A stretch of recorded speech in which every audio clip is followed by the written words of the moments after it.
Breaking news. Breaking news. Breaking news. Cameroun, Convention État-Égus, les partenaires financiers assurent une ouverture plus large des administrations d'acier. Merci de rester sur CNN. Breaking news. Breaking news. Ils sont tous présents, les responsables des établissements bancaires au Cameroun. Des signatures, échanges des parapheurs, tant de mouvements qui démontrent l'engagement du secteur privé et le Cameroun à œuvrer ensemble dans le cadre de la plateforme IGUS. Ce protocole d'accord relatif au paiement des droits, taxes et redevances sur le dispositif a été signé ce jeudi à Yaoundé, capitale politique. Le présent accord a pour objectif de fixer les droits et obligations des parties dans le cadre du paiement par les canaux digitaux et les opérations au guichet des banques, explique le directeur d'IGUS. On signe un protocole aujourd'hui qui intègre de nouveaux acteurs, mais qui consacre en fait le travail qui est effectué avec ces acteurs depuis plus de 10 ans aujourd'hui et qui a permis donc d'obtenir les résultats que vous connaissez, c'est-à-dire la sécurisation des recettes de l'État, l'amélioration de recouvrement. Et aujourd'hui, avec les nouveaux acteurs, nous allons encore faire beaucoup mieux, si vous voulez. Maintenant, le protocole engage toutes les parties, parce qu'il y a des engagements au niveau de chaque partie, et il faut que ces engagements soient respectés. Le précédent protocole date de 10 ans, il était donc important de le reviser aujourd'hui et de faire en sorte que tous les engagements soient respectés. Vous savez à quel point les recettes de l'État sont importantes, donc il est important que tous ces engagements soient respectés. Assurer la couverture plus large des points de collecte, mettre en place des outils plus performants pour assurer la traçabilité des encaissements et des reversements, déployer à rythme plus fréquent des opérations de réconciliation sont entre autres les missions de cette alliance entre l'État du Cameroun et ses partenaires bancaires. Des responsabilités qui émanent de la performance de ce dispositif. Parti de 123 milliards en 2012 à 880 milliards en 2021, cette plateforme a pu réaliser un montant cumulé de plus de 6 500 milliards de francs CFA en presque une décennie. Un résultat satisfaisant qui appelle de nouveaux acteurs. Le protocole date de 10 ans aujourd'hui et comme tout protocole, il a besoin de temps en temps d'être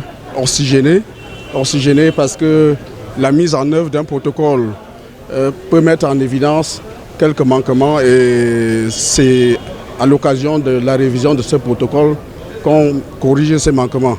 La deuxième chose importante qu'il faut noter, c'est que aujourd'hui il y a de nouvelles banques qui sont arrivées sur le marché. Il était important que ces nouvelles banques intègrent la plateforme IGUS. C'est le grand changement qu'il y aura. Ensuite, il est important de savoir que toute digitalisation apporte une traçabilité, apporte une certaine exhaustivité et c'est le sens de ce protocole. Rappelons que IGUS, plateforme en charge de la collecte des recettes douanières, a été initialement mise en place en 2012. Dans cette première configuration, la dite plateforme s'occupait limitativement de la collecte des opérations hors programme de vérification des importations sous douane. Progressivement, elle a connu des avancées significatives au cours de ces 10 dernières années. Celle-ci concerne plusieurs secteurs, informe le ministre des Finances. Il m'a été rapporté que les délais de reversement fixés à 24 heures n'étaient pas toujours respectés. D'où l'apparition des vocables tels que les reversements fractionnés, les reversements cumulés, qui du reste ont une incidence sur la gestion de la trésorerie de l'État.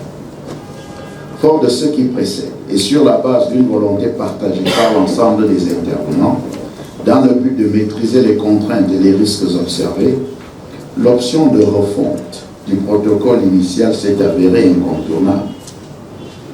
Le protocole qui va être signé sous peu et dont vous êtes tous les témoins a été élaboré dans un souci d'abord d'une couverture plus large des points de collecte en envisageant à terme la connexion de tous les postes comptables des douanes et des impôts. Ensuite, de mise en place des outils plus performants pour assurer la traçabilité des encaissements et des reversements. Et enfin, le déploiement en rythme plus fréquent des opérations de réconciliation des données. Mesdames et messieurs, c'est le lieu pour moi de féliciter les équipes qui ont été mobilisées pour travailler à l'avènement de ce protocole. Je voudrais également saisir cette tribune pour exprimer la gratitude et la reconnaissance renouvelée du gouvernement à l'endroit des institutions institutions financières et de leurs associations professionnelles pour l'accompagnement citoyen dont elles font montre au quotidien. Le non-respect des délais de versement fixés à 24 heures. Fort de ce constat, sur la base d'une volonté partagée par l'ensemble des intervenants dans le but de maîtriser les contraintes et les risques observés, l'option de refonte du protocole initial s'est avérée incontournable, d'où la naissance de la signature de ce protocole d'accord. Merci d'être sur CNN, la télévision autrement. Les programmes se poursuivent. Retrouvez en ligne toute l'info en continu sur C-Web Info, 100% info, non-stop.